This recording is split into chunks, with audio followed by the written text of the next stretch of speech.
Here we go. Hello. Welcome to Hi. Sleuthwood.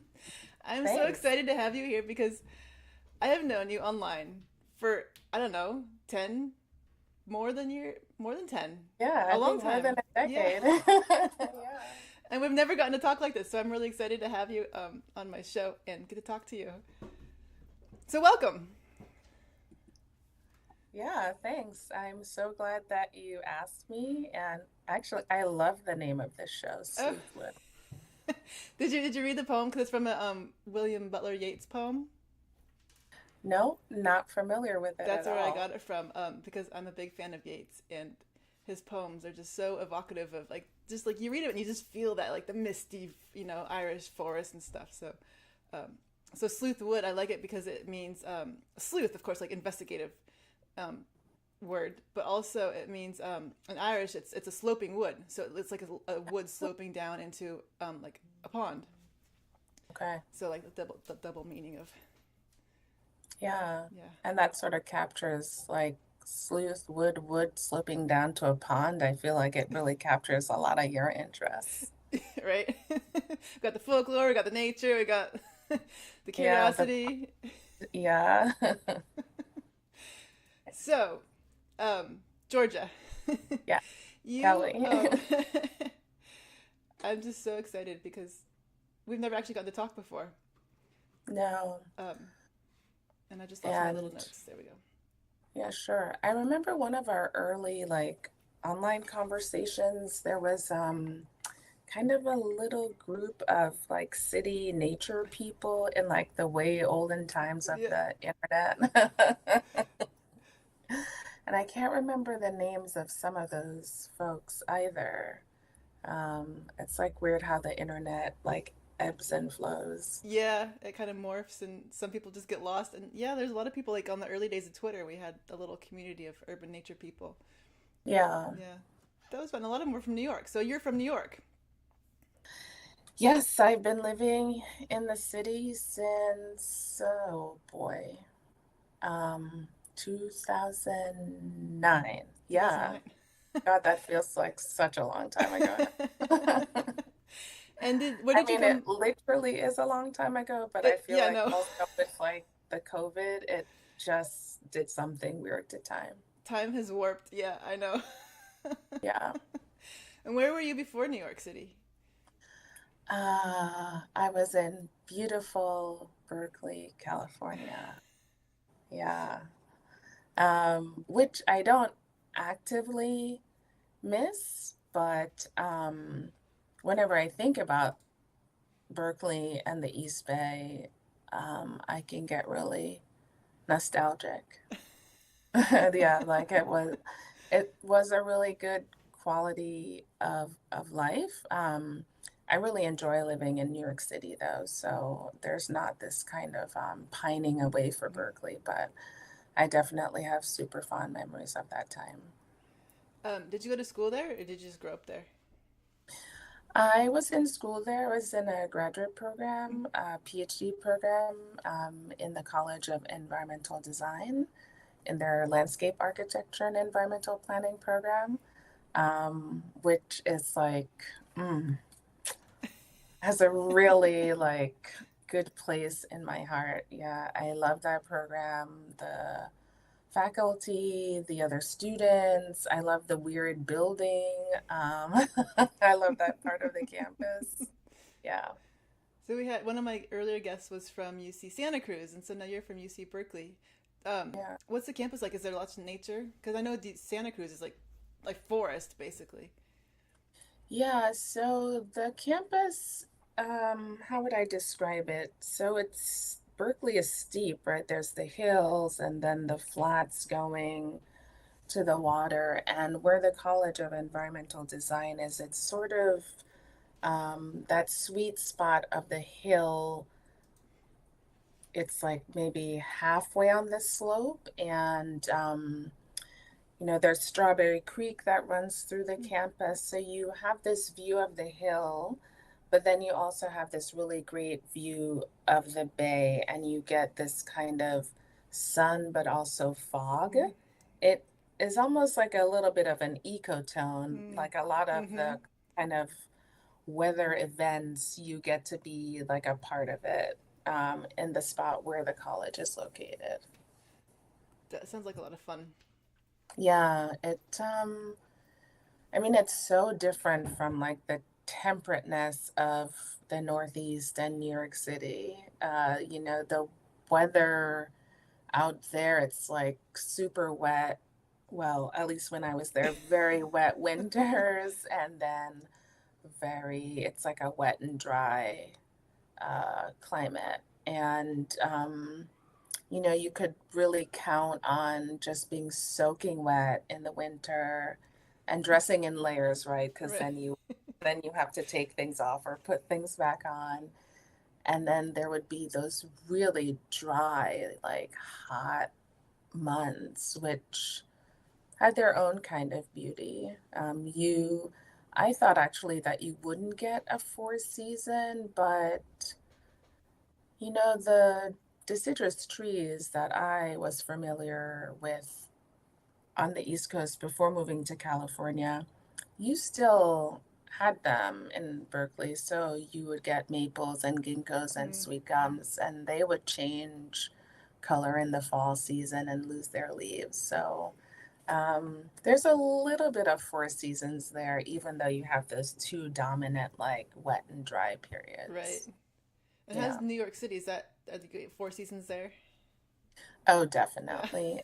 Right now, it's one of my favorite seasons, the fall, and it's shaping up to be a really beautiful, like fall season. And actually, the season seems longer than Hmm. usual.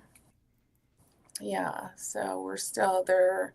I mean, some of the species have peaked, but even so, a lot of the trees are holding on to their leaves. Mm. It seems like at least a week longer than usual, which has its benefits if you Right. really like Right. Now is my favorite time of the year. holding on to fall. Yeah. Yeah, it's really Yeah, nice. here Yeah. we, if we're lucky, we get to keep our leaves, but a lot of times windstorms come through and just whoosh, wish, just rake everything off the trees, and Yeah. then they're bare all of a sudden. Yeah, I feel like when the ginkgo does that leaf drop, that's like the end of fall. And a lot of the ginkgos still are holding on to their leaves. Yeah. So, we've been close to frost, and I think some areas around the city have had the first frost. But like within the city proper, we haven't gotten to freezing yet. So I'm hoping, sort of push that out a little bit. And it's a shame that fall's my favorite, and yet it seems like it's the shortest. It just like wishes right by. Yeah. Well, I mean, increasingly it seems shorter. Like the last few years have been like so weird where it's like, I don't know, the distinct seasons don't seem as distinct anymore. Yeah, It's all very kind of mercurial, murky. yeah. Kind of I mean, it is unsettling. Mm-hmm. I try to enjoy the when the warm weather kind of pushes past when it should, but I know that maybe is not a good thing. So I want to ask you, when I first met you, your name was local ecologist. So you do a lot of, you're very interested in urban ecology, Yeah. which is how we connected in the first place. So, Yeah. and you're doing a lot of work now. You have so many projects that you've touched and been involved in over the years, and I mean, you just blow my mind with how much you do. Um, Yeah, thanks. so, As coming from the author of two books, that means a lot. so I wonder if you could just tell us like what you've your progression of like what projects, what you got started in with urban ecology, and how you got involved in a lot of the projects in New York City, and kind of where you are now. Which is Yeah. probably a long road, but No, I mean the so local ecologist is my blog name, though I don't blog as often as I used to. And I started that blog actually when I lived in Berkeley, and it was just a way to do. like easy, non-academic writing. So just kind of walking around, taking notes of what I was seeing, and then creating a blog post and posting it and being like, ah, that was nice. Like no stakes kind of stuff. And then when I moved to New York, I just kept doing that work. And I live in a neighborhood, Greenwich Village, and the big park in the center of the neighborhood is Washington Square Park, which is famous for lots of reasons. And I really like the park for the tree cover that's there, also the shrubs and some of the like herbaceous perennials. But the trees are really why I started going to the park a lot. And then I started noticing the birds that were there. And at the time, I was not bird literate, and I still consider myself a novice bird person in the sense of being able to ID like lots of species. Like I don't. I'm like a really slow nature learner. Um, so I started a project that was basically to map all the trees in the park and then to outline the flow of this brook that used to Hmm. flow above ground in the neighborhood and was totally culverted in like the early 1820s, Hmm. let's say. I think it might be 1824, something like that. And I partnered with another blogger in that project. And then we kind of went our separate ways. And then that project became sort of multiple projects in the park. So we started to do like a bi-weekly bird survey. That was 2016. We're actually wrapping it up at the end of this Oh year. wow. So are this, November and December are the last 2 months of that surveying. And then we do a tree phenology Hmm. project, and that's year round, and that started in 2019. Um, there's the bird podcast. We've got some programs that we now run in schools, and now everything is under the umbrella of like a 501(c)(3). Oh So wow. it's official, official. Yeah, and that's local nature labs. So it was just a way to like group everything together and kind of make it coherent with a mission and things like that. Also, I mean, it makes it easier to apply for certain kinds of funding Hmm. if you're official. Yeah, if you have your government number. That's great. Yeah. So you went from just appreciating this park to now like having a full nonprofit and teaching this stuff in schools, or do you have schools come to you? What's the school connection? So, we're working in two schools right now, one just on our own through a grant, and the program is called Explore Birds, and we have these bird specimens that my colleague and I have made and continue to make. So it's birds that die from window collisions. And we make the specimens not mounted, but they're flat taxidermied. The technical term is study skins. It's what you would see if you went to the back of house of a museum and they pull out those drawers of birds. Um, and I've been working in a middle school the last couple of years in their science classrooms, and there are 12 classrooms for sixth, seventh, eighth grade. Each grade has four classes. And last year, I took in some of the specimens, and then we also started prepping study skins in the classroom. Oh wow. So the students got to watch me, open up the birds, and then we talked about what we could see and what you remove and how you think about like recreating the interior so that the skin fits over a cotton form. Because it's really just the skin is stuffed with cotton and then stitched Hmm. back out. And as part of that, the students, we also go outside to the local park to do bird watching. And I've worked with someone else, Sam, and we've alternated taking students out. So that's really great. Middle schoolers are incredibly dynamic people with lots of opinions, and they're really into each other. Like it's like a whole like they really want to know what the other person is thinking, doing. It's like very social in that way, or that's the way they socialize. I'm also working with another organization that's based in Brooklyn, also through a grant, and we have a program called Wing It. And in that one, it's usually, 5 visits to a school. Last year we worked with a middle school after school. This year we're working with an elementary after school.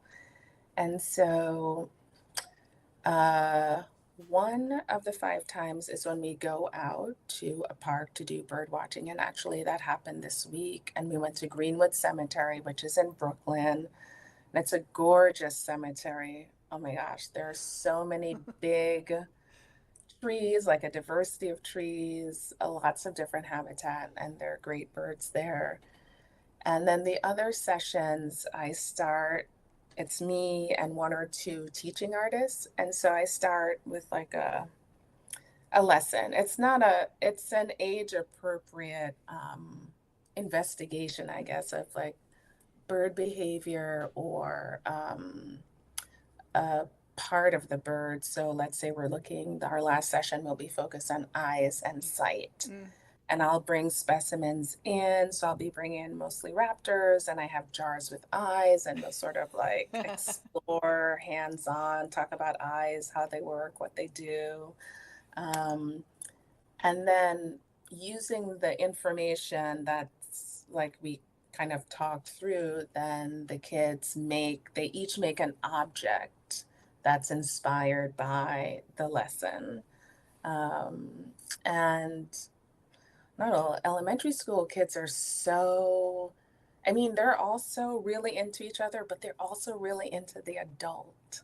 And so it's like a very different dynamic than with the middle schoolers. You have like the third, fourth graders, they're like calling your name and want to show you this and tell you what they know. And they try to sort of talk over each other. It's really wonderful working either in the class during the school day or during Hmm. after school programs. Um, but I realized that the work is kind of bird heavy, and I really kind of want to swing it more towards trees in the next coming couple years. I don't know how that happened, but everyone has bird fever, I guess. Right. So, Well, a lot of people I know, like when I was little, birds are just such a gateway into other nature. So you get people hooked on birds, the hummingbirds, the cool owls and stuff, and then yeah, they learn about other things too. So yeah, it's your gateway. yeah. It's fun. Yeah. Making nature fun is like so important. It's so important and it's so hard, especially if you try to do education, because education just immediately, as soon as you say education, people tune out. Yeah. So I think like a lot of games like Wingspan and Animal Crossing and all those things, I think are great ways to get people interested in nature, and then you can like hook them, bring them in. Yeah. Do you play Wingspan? Yeah. Oh my gosh. Maybe you'll have to do like a demo how to. I tried, but It's hard. I couldn't figure it out. There's an app. If you play the app, it's got a really good tutorial, so you can play the game on like a tablet or phone. Yeah. That's how, because I had it on the Nintendo, so I learned it on the Nintendo. Oh, So okay. it's I'll give much, that a try. yeah, it's much easier to learn it that way than you can play without all the. Yeah, it's not an easy game to learn. Yeah, I mean, I'm like Monopoly or Candyland. Yeah, there's a definite learning curve. But it's fun. It's fun once you get the hang of it. And the video game version, whether it's Nintendo or the tablet or app, it's got good music too. It's got this nice, peaceful. Ooh, So it's very soothing to play. You play on your own just against the computer, or you can play with people online too. So um, okay. yeah, definitely worth it. I'll So check that out. yeah, definitely, definitely worth the tutorial. So I want to ask you, like, way back in time. We're talking about kids now. So what was your childhood? Did you have a nature childhood, or did you come into Mm. it later? I would say I had a nature childhood, though. Um, I think, I mean, thinking about it, so like looking back in time, I just took it for granted. It just was how, that's just kind of how it was. I Right. grew up in Jamaica in a suburb outside of like a capital city, and it was houses, and you had a front yard, which was like lawn and hedges, and then you had a backyard, which was like whatever was happening back there. So in our backyard, there were a lot of fruiting trees. Well, there were a lot of trees that were grown for like edible fruits, so Hmm. like mango, apples, lime, things like that. And then my mom grew vegetables, greens um, for the kitchen. So, I mean, it was just part of life. Right. And so I didn't really think it was special because friends were also having this similar Hmm. experience. So it wasn't until I moved, even when we moved to the US, I wasn't sort of like a philosopher about like nature access or anything. So I would say it wasn't until I was well into adulthood that I realized just how special it was to grow up with a yard that was full of vegetation, Hmm. and having that be the kind of the norm. Yeah. So at some point you must have like recognized that from the norm that now, especially today, that is so much not the norm. So like was there like a turning point for you where you realized and then you devoted your career to it to Oh, connect people to nature, or was it just kind of a gradual process? well, I like to talk about this one moment. Well, it was more than a moment, it was a summer.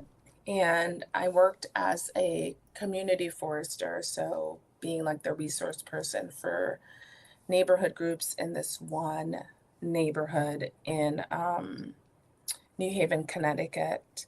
And there was something about being part of these small groups and communities that wanted to reintroduce green, so Mm. trees and other plants into their neighborhoods, that was really inspiring. And I don't want to say it was hmm, yeah, it wasn't like an aha moment, but I just thought, huh, this is so amazing that it's just regular people wanting to do this for their neighbors, and they let me be a part of like their vision and their efforts. And I had a really amazing summer. I learned so much. Even though I was the resource person, I feel like I left with a lot more than I was able to contribute, because I can go back to that time and just think about all the lessons I learned, and expertise and like hands-on practice that I Hmm. gained from that time period. I mean, those 3 months have served me so well, and it's been, gosh, 20 years, Wow, right? wow. But yeah, it was really amazing. um and you also have, I know you post about trees a lot, like that's your thing, right? Trees. Yeah. Is that where that started too? Yeah, I think The importance of trees in cities was really sort of seeded during that summer because really the focus, um, although the program didn't explicitly privilege trees, we ended up planting a lot of trees. People, planting trees in the sidewalk or planting trees on um, vacant lots, even, yeah. So there was a lot of tree planting. And, a tree can really make a big difference. Like a tree on a block that doesn't have any trees, you notice that tree. A tree in someone's front lawn really changes like the feeling of their yard and it changes their view from the inside of their home to the outside. And then for people walking on the block, I mean, I don't know, like that visual difference. I know there's a lot of conversation around like the sort of ecological or regulating environmental services that trees provide, Mm-hmm. and totally those are this is not like a which one is better kind of situation. I mean, especially with all the crises that we're dealing with, we definitely need those services. But there is just something about being in the presence of even one tree, especially in a city, that can be really transformative. Yeah. No, I I'm nodding my head off. Yes, yes, yes, yes. Um, I have a one tree in our front yard, and it's just a big it's purple maple. I'm not sure what the variety is. I think it's a Norway maple, but it's purple in color. Hmm. And yes, and it's just like it's grown. I've been here for 10, 11 years now, and it's grown so wide and so low that now it feels like the front yard feels like a living room because it's like it's hugging it um, and Yeah. it's just right outside my room, and of course like Cooper's hawks and flickers and chickadees and everything just flits through it, and it's only one tree. It's like you said, but Yeah. and it's not even a native tree, and it's not that old, and it's not that magnificent, but but it's my But look at tree. all the creatures that you Yeah. notice Yep. because of the tree being there. Yep. Yeah, Exactly. yeah. I mean, there's this one calorie pear, which is like for some people. Um, and it's on one of the routes that I take, and where there used to be a branch, there's now a cavity. And I love looking at that spot after rain because the cavity becomes like alive with like lichen and moss. It's so cool. That's neat. It's just like one tree hosting other life. Right. Yeah. Well, there's a quote I like to say during my talks that E.O. Wilson said that you can take or um, spend a lifetime on a voyage around one tree trunk. And Mm. I think it's just so magnificent because like you look at a tree, and I was talking to my tattoo artist yesterday, and I guess they had an art project, and the teacher said go out and draw a tree, but don't come back for 4 hours. So Wow. they were required to spend 4 hours on that tree, and she's like, "But why? I could draw it in like 30 seconds." But after that, she's like, "Now I love trees. I love drawing trees. I love looking at trees." And like the more we think about them, the more we appreciate them and see what they do. I mean, you talk about the environmental services, like, and they provide habitat and cooling and rainwater, stormwater management, and all that good stuff. But there's just so much to learn about a single tree, and I've gone off topic now because I'm raving about trees. I'm like trees. No, I totally hear that as 4-hour assignment. There's a project that I'm involved with. It's seasonal, so it's spring and fall, and the fall season is over. It's called Tree Wonder, and it's with a visual artist, Kristen Jones. And for an hour and a half on Sundays, we, provide. pads and pencils, and there's a visiting artist, so people feel like they need that direction. And it's the focus is to draw this one tree in the park, and everyone draws the tree differently. And if you look at the archive, which is online, it's like it's unique. You Wow. and it will be people looking at the same, aspect of the tree and the interpretation. And even me, I draw the tree every time I'm there, and I never draw it the same twice. You Right. could spend just a lot of Yeah. time. Yeah. And that's just like on the basic form of the tree. That's like if you get more detailed, look at the buds and the bark and the new buds versus the old buds. And when I was in Yeah. landscape school, we had to take a twig test. So that he just laid out a bunch of different twigs, and you had to identify what kind of tree it was from just by that bud. So it's like there's so much to observe and see in a single tree, and it's just I think it's magical that we Yeah. can do that. And um, so I've been really upset lately because, well, for one, I live in the south end of Seattle, which has the lowest tree canopy, and guess what? The lowest income. So we have the poorest area and the fewest trees. So, um, and then of course, every time a new neighbor comes in, buys a house, the first thing they do is cut down the trees. And Oh, so I just go into rage mode because I'm like, why are you cutting that tree down? That's a perfectly yeah. good tree. Why did you cut it down? Um, and then What do recently, they say? I don't know. They don't ever say. And you're supposed to. There's like laws in Seattle where you're not supposed to cut down a tree for any good reason, and I don't think that it's enforced at all. Mm. So people just do willy nilly what they want. Um, and then a regular route that I drive along, they built a bunch of new row houses there. And then the first thing they did after the row houses were done was cut down all these really big street trees. Oh, And this street that I drive on is a really busy street, and it's like really, really nuts. But that little stretch has trees, and most of the other that whole stretch of the street does not have trees.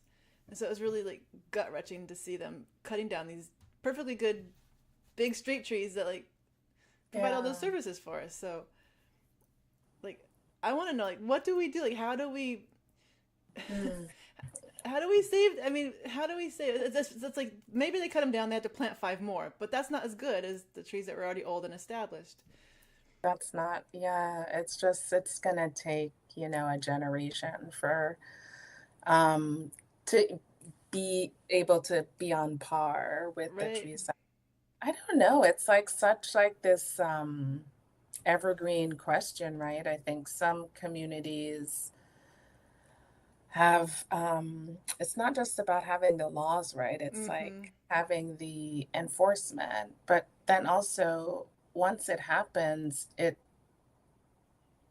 happened, and so your only recourse, even if you levy a fine, your only recourse is to plant a new tree.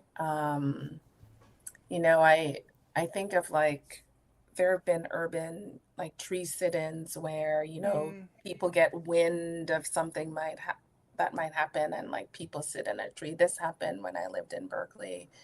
There was, I think it was for the football stadium expansion and there was this grove and people Oh, I remember sort of that. made houses for Yeah. themselves in the trees. Eventually, they didn't win that fight, but I think short of that, it's just sort of constantly being aware of what's going on in your community, Mm-hmm. which really shouldn't be the job of the individual resident, right? Right. That's why we have government and who are supposed to be protecting the environment for us. And I failing. don't know, you know, yeah, there's a situation right now where an institution heavily pruned this tree so they could put up scaffolding.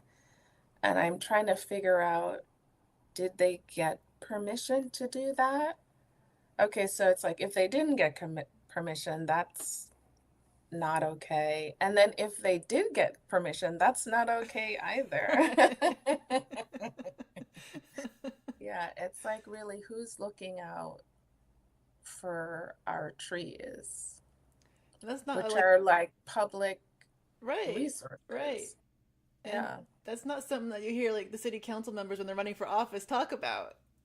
I mean, they're Yeah. talking about important things too, but nobody's talking about like the trees and the tree cover and um, Oh, I have to say though, in New York, there's definitely been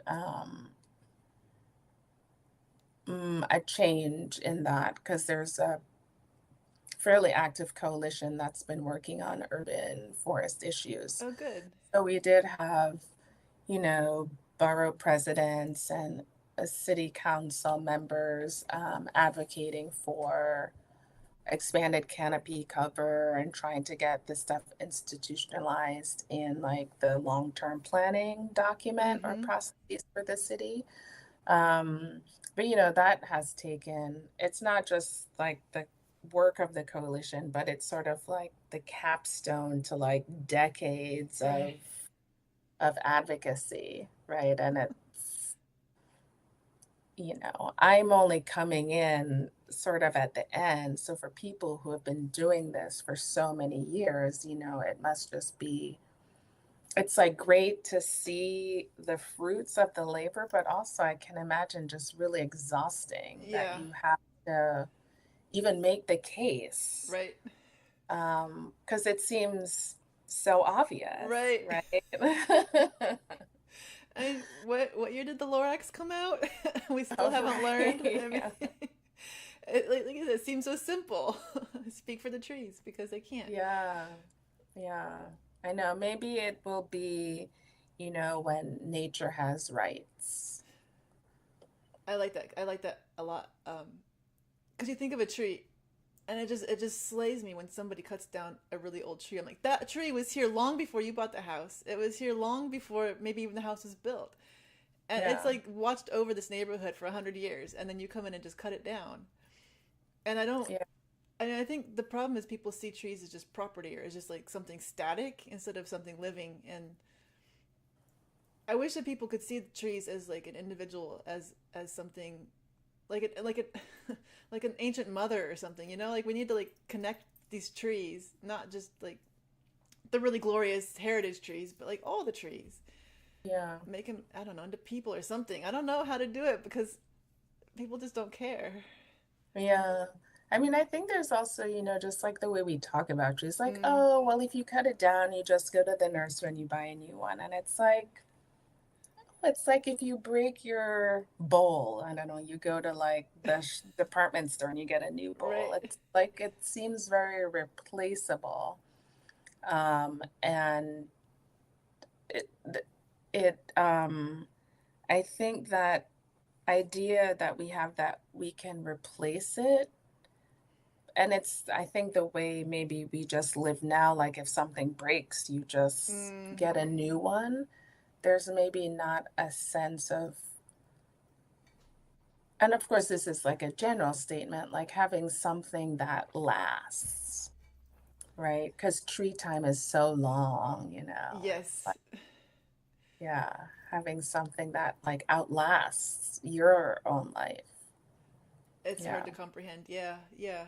I had one of my landscape architecture professors. He always talked about landscape as time, and Mhm. how when you design a landscape, you don't design it to look like you want as soon as it's installed because it's not going to look like that. So you have to plan for like Yeah. 10, 20, 30, 50 years down the road because it's going to evolve and change over that amount of time. So, but yeah, trees age on such a very different scale than we do. So we don't recognize it. It's like watching kids grow, but like when somebody like a grandparent comes back, like, "Oh, you've grown so big."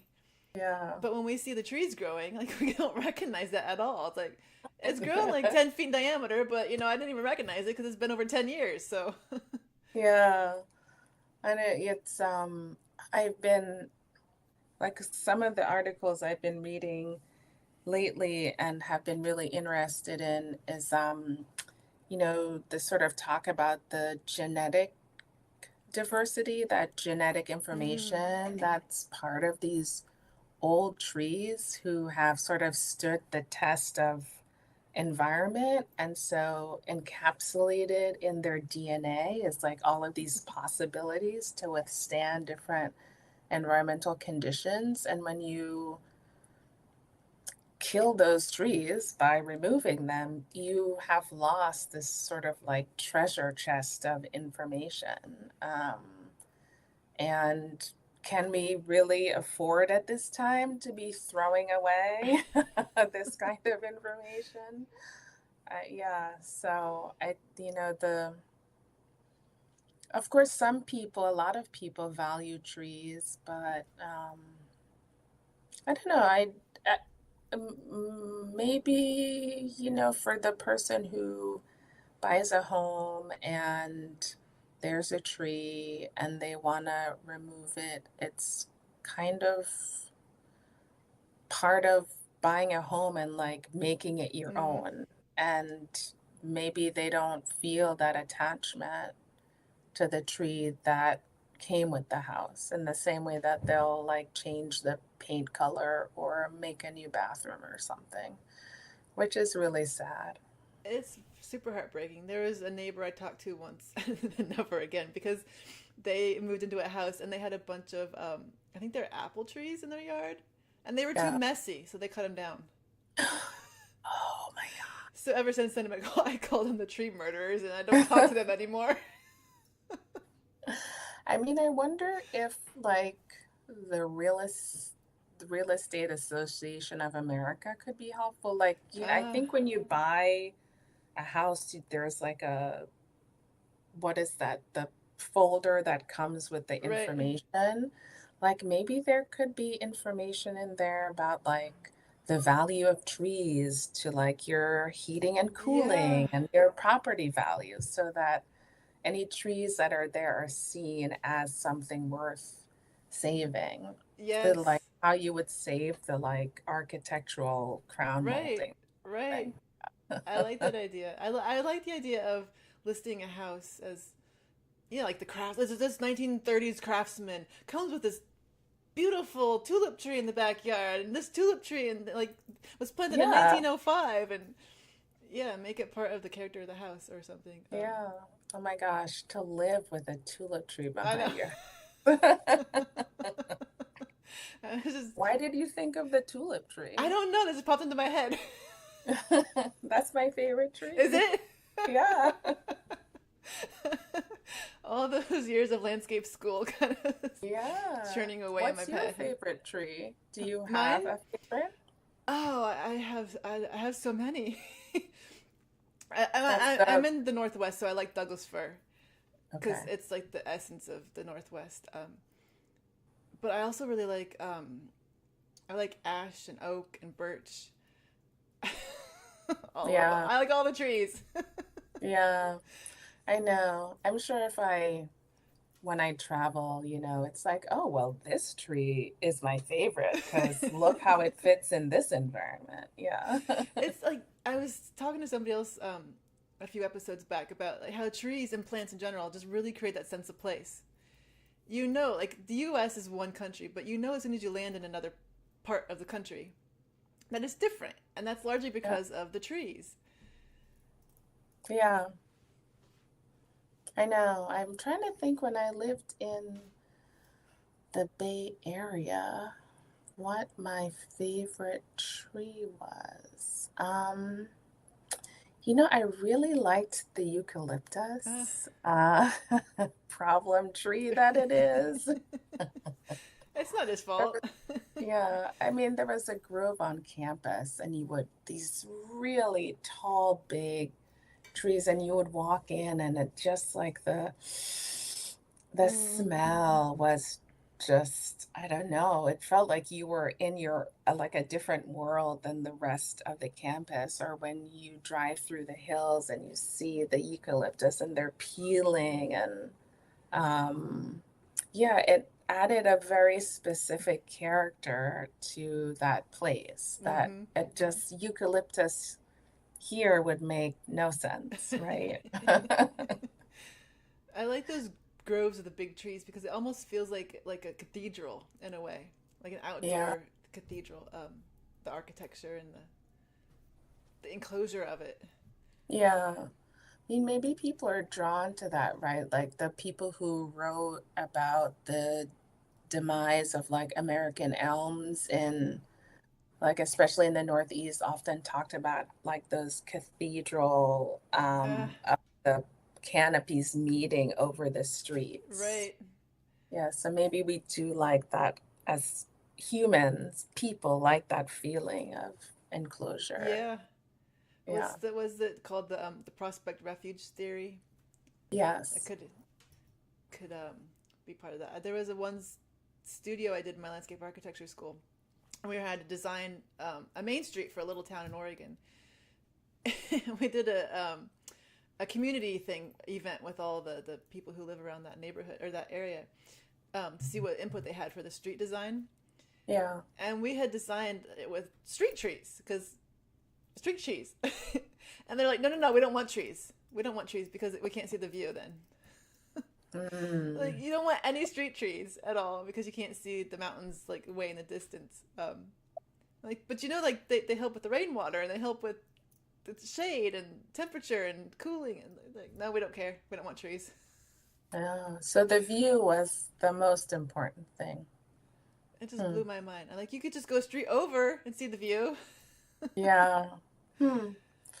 Yeah, I mean, and it's, the situations where like people hold different Mm-hmm.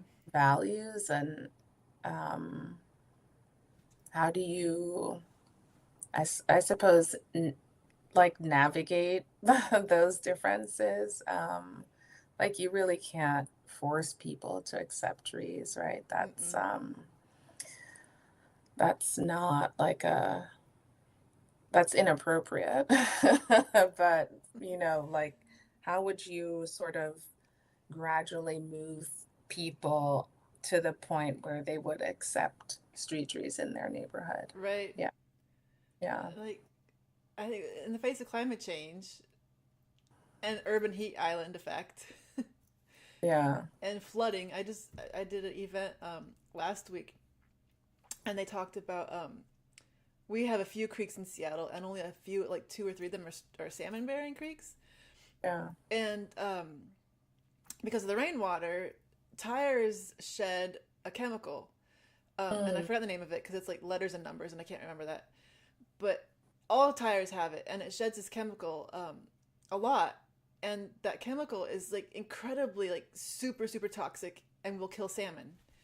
mm, It doesn't kill all fish, but it does kill salmon and some trout. And the chemicals come off in on the road. Of course, and the rain yeah. washes them down to the drain. Um, and it just made me think all over again about stormwater management and how trees are like not only do they filter it from the running from the rainfall, but they also filter it from the ground, from the roots, right? So all the Yeah. plants help purify the rainwater as it cycles through. Oh, that's terrible about the tires, right? Yeah, Because are they going to stop making it's those kinds of tires? yeah. There was just a lawsuit, or maybe it wasn't an actual lawsuit, but there was something from the local tribes to the EPA. But Okay. the guy said that it's like probably 20 years out. The change is probably going to be at least 20 Oh, years out. So in the meantime, what do we do until all the tires get shifted over to salmon safe tires without that chemical in them? yeah. Um, yeah, but And I it's just suppose then what do you do with all of those those tires, right? tires people aren't going to be using anymore? See what people do now is like break them down and they use them in like sports fields and whatnot. If they're in sports fields, what happens? The rainwater's just still gonna run all that right off into the storm drains again. Yeah. So yeah, How we create problems for ourselves and for other creatures. and then create new Yeah. problems, and on top of that, more problems, and yeah. Yeah. So it's very Really depressing. awful. Yeah. It's very depressing. So I guess there are some tires that are made salmon safe. So next time I get tires, I'm definitely getting salmon safe, specifically salmon safe tires. But um, yeah, it's not good enough. But I think one of the biggest solutions, other than not driving, which isn't Yeah. always possible, was to do more stormwater rain gardens and planting Mhm. more trees and vegetation to help filter the water before it gets through the creeks Yeah. and into our waterways. So But yeah, plants are so important, and so every time I see somebody cut a tree down, I'm like, but the salmon, the climate change, the heat island. Yeah. I mean, I mean, sometimes people, um, I've heard from people who work with communities around trees. Trees can be expensive to maintain, or if it's the city's job to maintain them, the city doesn't do a good job maintaining them, and then the homeowner has to take on the responsibility. And, there's sort of like a whole list of reasons why someone might be, I'm sorry, but I just don't want to be a part of this. And,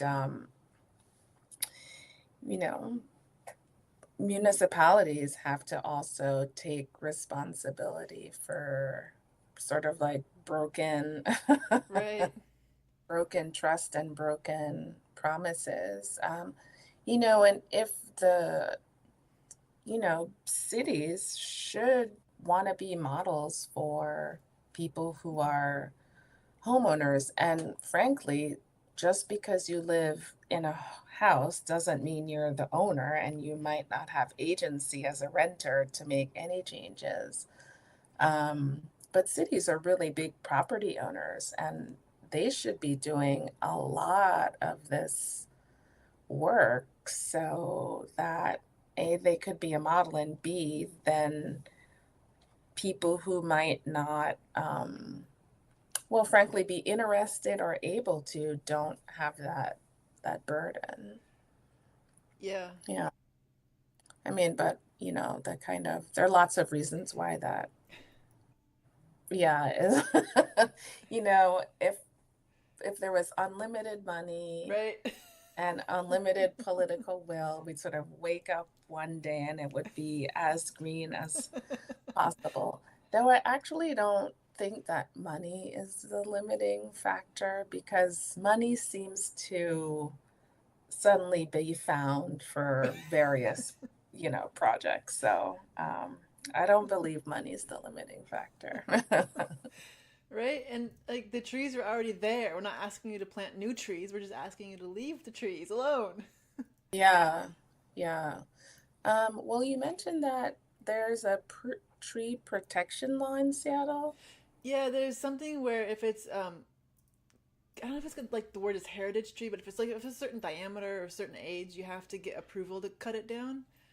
Um, Okay. but I'm pretty sure the trees I've seen in my neighborhood meet that. And I ran into somebody on Twitter a year or two ago, and they said they had actually filed complaints about like a dozen different people that they know had cut down trees, and the city hadn't done anything about it. Oh, So it's just one of those things where like it's easier to pay the penalty if you get caught than to go through the yeah. process and or worry about it because I mean the fireworks are illegal in the city too, but everybody shoots off fireworks all the time. So Yeah. I mean, yeah, I guess the penalty has to be stiff enough so it's a deterrent, right? If it's just the cost of part of like a small cost of the overall budget of buying the house, then right, then right. yeah. There was a big one a few years ago in West Seattle. Somebody who had a house on a hill cut down, and it was city property, but they cut down a whole bunch of trees. Not just one, but like a whole slew of trees. And they got caught and they got fined. But again, if you're going to afford a house on the hill, they could probably afford the fine of whatever it cost. But the stupid Yeah. thing is that landslides are a thing here.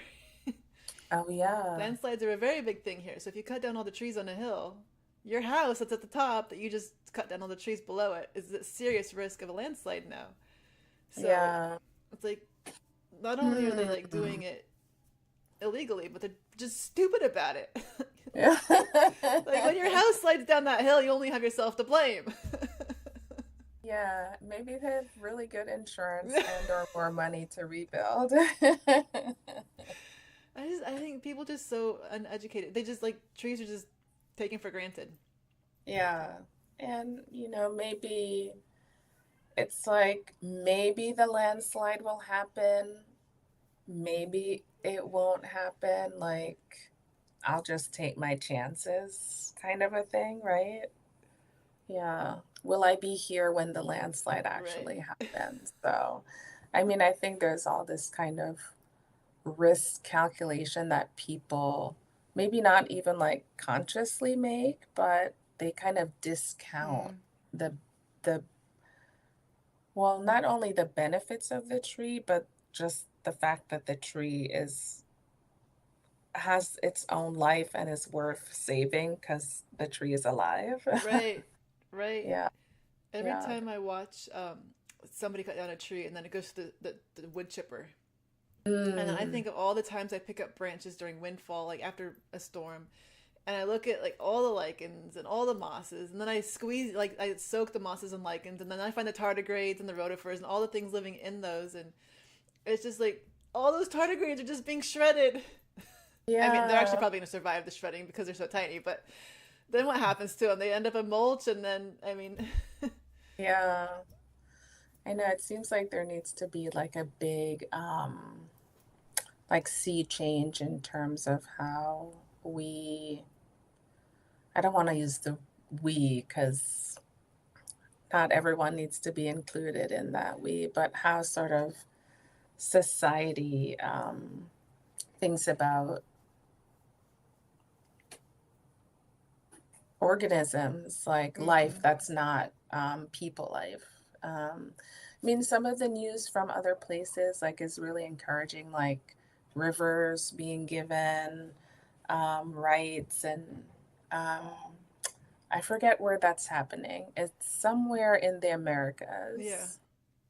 yeah, Um, so if more and more of that can happen, then, I think that's certainly one strategy to help keep climate breakdown at bay. mm-hmm. Yeah.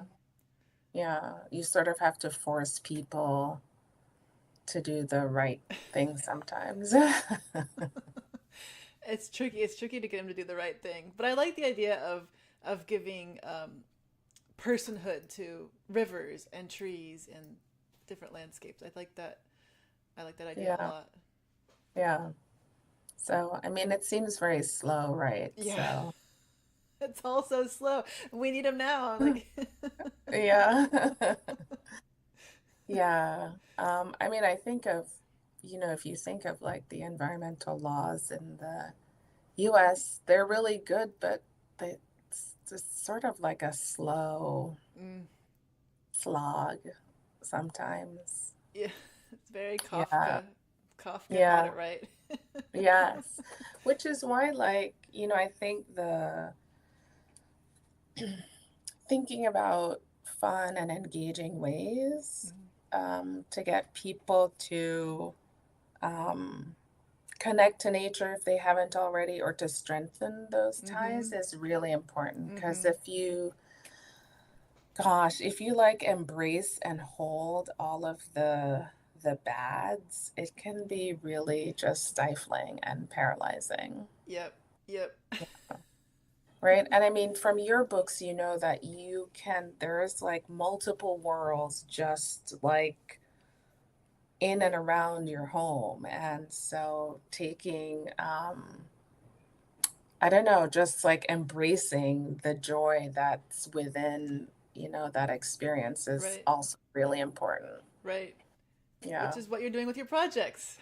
Yeah. Yeah. We try to make them light and fun. I feel like you in this sort of environmental sphere, right? Like everyone has their niche. Like there are the people who are like intensely into policy and intensely into protesting, and everyone does their part to make the whole. Mm-hmm. And joy is definitely something that we need like daily doses of as people. Yes, Yeah. I agree. And that is a perfect note to end on. Okay. I like that. Let's bring joy, the joy of nature, Yeah. with all your projects. And I just, it's great. I love how much you're doing. Thanks. Thanks for having me. Yes, This went by so I fast and know. fun. Yeah. You should get someone to interview you.